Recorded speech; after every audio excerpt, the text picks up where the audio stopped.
Director general Galiyat development authority Raza Ali Habib کی speaker صوبائی assembly مشتاق احمد غنی کو گلیات میں جاری پروجیکٹس پر تفصیلی بریفنگ۔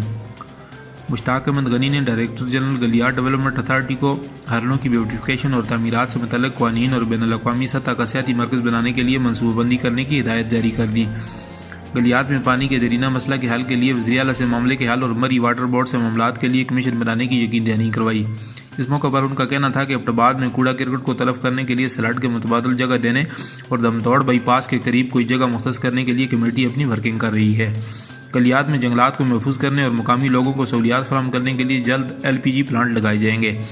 اسپیکر صوبائی اسمبلی مشتاق احمد غنی کا کہنا تھا کہ گلیات ڈیولپمنٹ اتھارٹی کی جانب سے اٹھائے گئے نئے پروجیکٹس لائق تحسین ہیں۔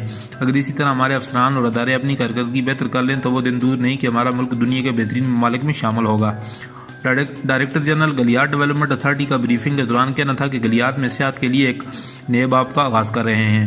ایوبیہ میں نئی چیئر لفٹ کی تنصیب اگلے سال میں مکمل ہو جائے گی، جس سے ادارے کو سالانہ کروڑوں کی آمدن ہوگی۔